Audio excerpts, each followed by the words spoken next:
धुरंधर कलाकार बाड़न कि हम ई बीच में सूर्य के दिया दिखावे जैसा काम करते, लेकिन हमें उम्मीद बा कि इहो लड़का का आशीर्वाद दे हो।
दादा भीष्म का बाढ़ के सैया पे सुतल बाड़न, गुरु द्रोणाचार्य मना गईलन। सेनापति जब बलम करण खोजे लागल अर्जुन के, मिलते नहीं हम भगवान श्री कृष्ण बचावत बचावत ले जाता ना कि अगर कर्ण देख जाई मार दे, करी पास दिव्यास्त्र बा बचावत बनान। लेकिन एक दिन सामना हो गई सूर्यास्त होखे से 10 मिनट पहले। आज जब पहले मुलाकात भई तो करण ललकारत भाई अर्जुन के सुनले बड़ी बड़का तू भंग बड़ो, अब केशव को पीछे घूमता रह तोरे लाज नहीं खिलावत का कहे मास्टर।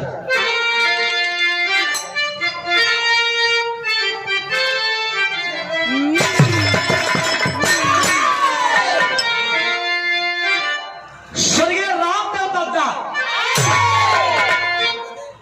अपने जवानी के आलम में गाँव, लेकिन भाव कितनी बढ़िया हो।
भगवान के आड़ में श्री कृष्ण भगवान के आड़ में पार्थ छिपल बड़न, लेकिन सूर्यास्त हो गई।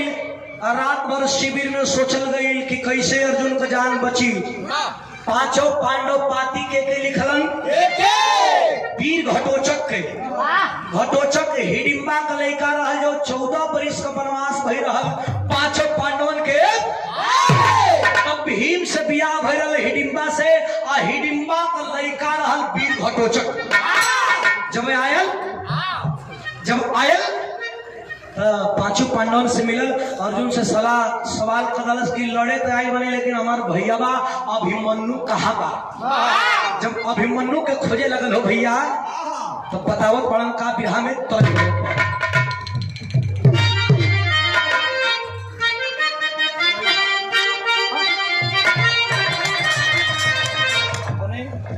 देखो कितना बढ़िया तर्ज बा। पुरान तर्ज बा कि अपने बलमुआ का चोरी, अपने बलमुआ का चोरी गोरी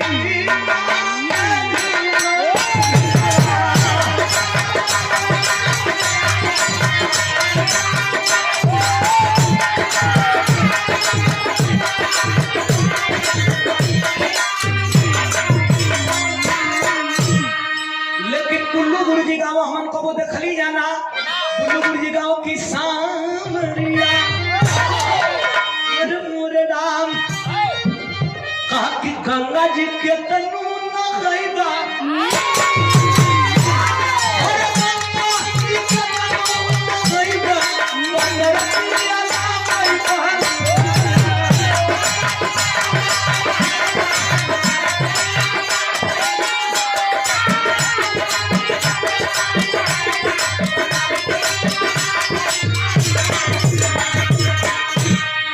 अर्जुन की बताओ बड़न का कि धोखावा से मरले मुदैया, अरे धोखावा से मरले मुदैया अभिमान भैया।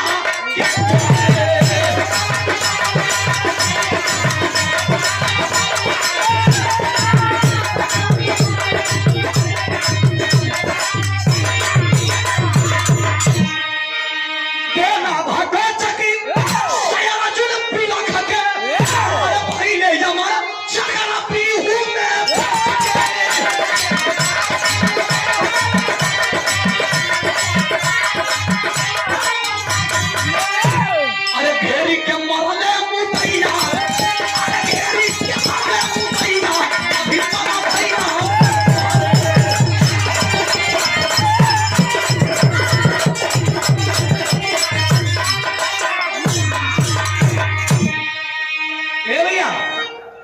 और भाई मरा गए हंसे लगल कि 10,000 हाथी का बल हमारे बाहु भीड़ में रहल। कहने लोगन सरदार जी कहने लोगन कि अर्जुन बहुत बड़ा धनुर्धर पप्पू हमारे भाई मरा गए तो हम लोग लाज ना लगत पाए। अब इन कहता कि मरा गई और हम में बोले रहा तो महाभारत का दशा और दिशा चेंज करते रहती। ललकार के कहत का बात दिखाई दे तुरंत किया हो। कोनो लड़की के कोनो लड़का कहतल कि तोर नैना कटार, अरे कि तोर नैना कटार और करी करी जाला दुनिया में तोर नैना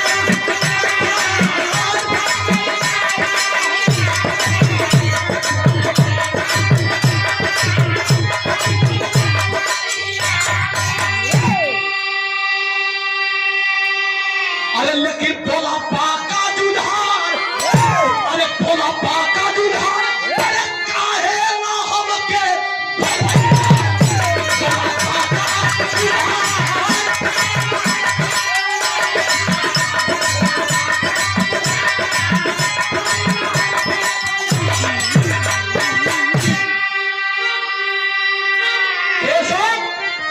काहे नाम में बुलावल गई कलरवा खींचे तो भाई बड़ा बड़ा नेता जहाँ गुरु द्रोणाचार्य मारल गई, जहाँ बाढ़ का सैया पर दादा भीषम सुतल बना यही खातिर तू बड़का भाई बड़ा जोर गौर तोरा ने के जोर करना सुने लइका तू राक्षस हुआ पांचों पांडवन का तरफ से लड़बिया तो के वो एगो उपाधि मिली यही खातिर बुलावल गया।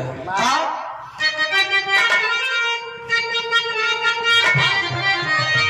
अरे कि क्षत्रिय न होंगे, क्षत्रिय न होंगे, अरे तू क्षत्रिय कहाई बा, अरे जबकि समरिया ने पीता में नहीं बा।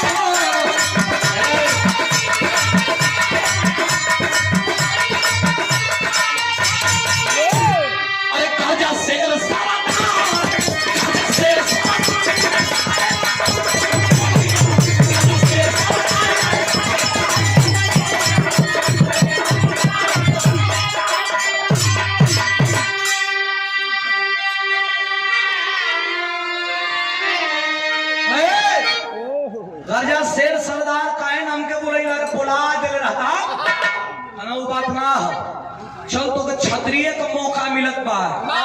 समझा बुझा के आप बिहान भइले खुदावल गइल जंगे मैदान में चलल बब्बर का जवान गोज भर को सीना लेके हाथी जैसन शरीर अजल चलल बा। जब तक कौरव देखना कि 5 गो पांडव रहल हम ई कौन आदमी रे भैया एक खाता में 100 गो के लोकत बा। जब चलल बा तब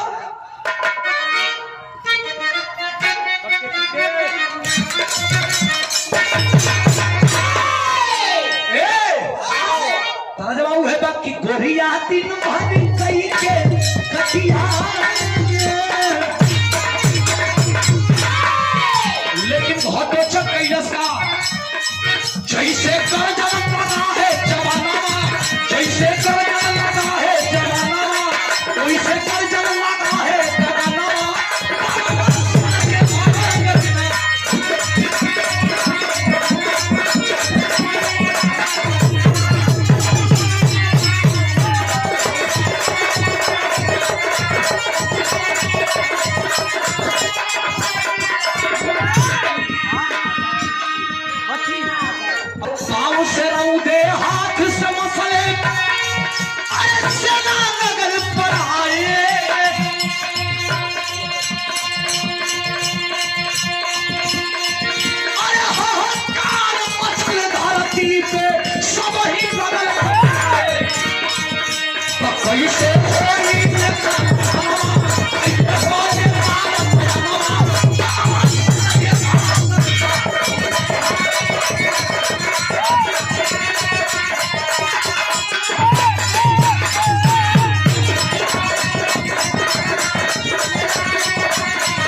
इतना खोई दहलस कि जंगे मैदान की स्थिति का मास्टर तेरी भाव भाई अरे कितना सौ की रण में ढेरी मच गई अरे 500 की रण में ढेरी मच गई। अरे गर्जा वीर घटोचक खैर नहीं है तेरी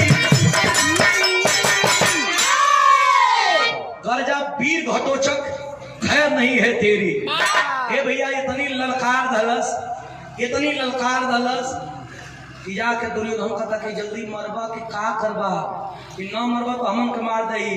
कर्ण कहता ना ना ना ना यही अल्लू पल्लू खातिर रखले ही खातिर रखले बानी अर्जुन खातिर कहा ये भैया अर्जुन खातिर रखले वही हमन के जिए दे तब ना ये आज महाभारत का दशा दिशा खत्म कर दे ना ना ना ना मारब। दुर्योधन कलश की लगत संदेह होता कहीं 5 पांडव से कहूं नहीं खाना मिलल। ओहो जब इतनी बात कर्ण के सुने के मिलल एक मित्र के प्रति एक मित्र की सोच क्या है कहता है क्या कपट भाव अरे दिवस हुआ वीर बलवाना मरले बा अरे कट के नाचे धरती पर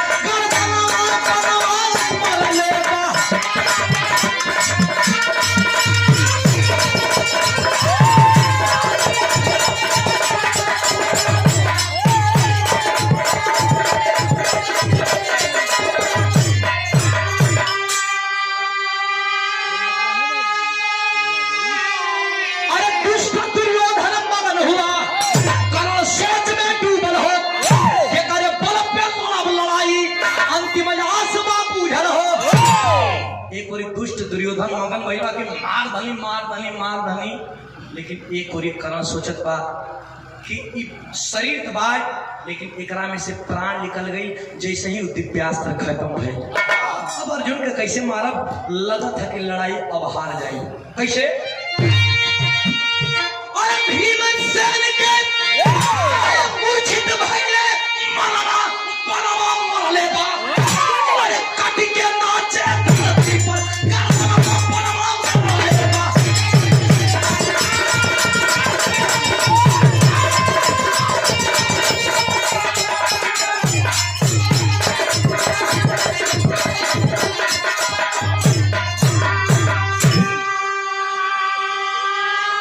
एक तरफ दुष्ट दुर्योधन मगन भइल बा और घटोचक का गर्दन धरती पे धूर में हरो हरे करा हराल बा, कट के गिरल बा।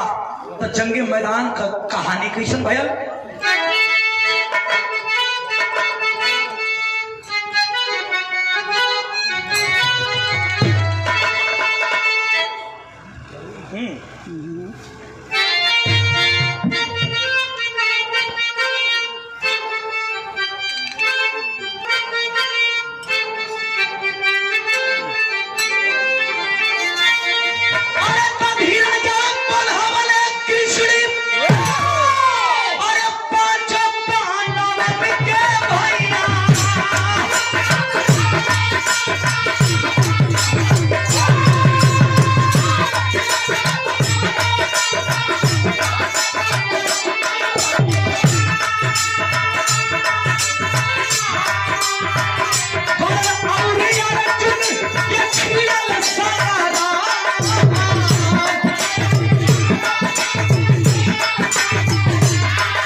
ध्वजा लेके रथिया पर बैठे बजरंगी भैया।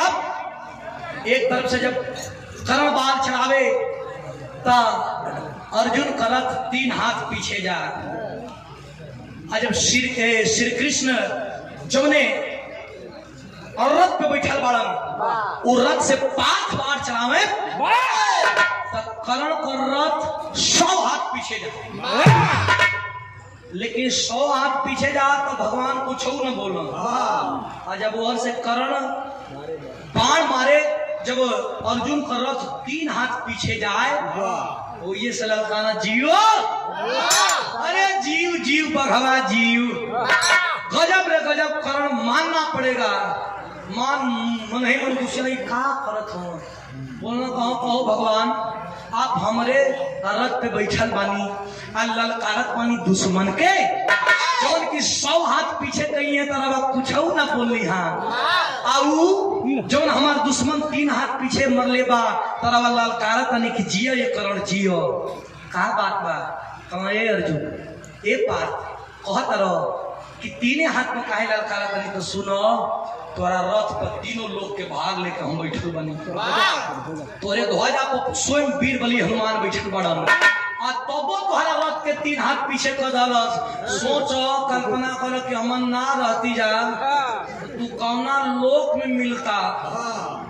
चकचोया गया, अरे बाप रे बाप, इतना बड़का वीर करण रथ का पहिया डैमेज भइल बा। जब रथ का पहिया डैमेज भइल बा कोई घड़ी भगवान केशव कहता नहीं ये पार्थ बाण चलावो, बाण ना चलेबो ये समय तो फिर तो से करण मरैले मरी कैसे मारी ना। ओकरा हाथ में तीर बना दोनों ही बा, कुछ ना एक निहत्था पर वार करी खाना लगला तू नीक अनीत समझावे। तनी याद कर जब तोहर पुत्र वीर अभिमन्यु मारल गईल, ओकरे हाथवा में का रहे? ओकरे हाथ में कुछ रहे। आउ अभिमन्यु के मारे वाला में इहो एगो रहना करण, 7 महारथी में इहो एगो रहना। सोच करके अभिमन्यु के विषय में, अपने बेटे के विषय में और बाण चला दिए। वीर अर्जुन करण को जाकर के लगता है तो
एक तरफ कर्ण का लाश पड़ल बा, एक तरफ कुंती का लाल अर्जुन विजय पताका फहरा देना। सब गुरु बिहारी गुरु गणेश गुरु नानक महान गुरुकारी, अरे स्वर्ग गए चंद्रिका कवि, अरे बच्चन जी बने पुजारी।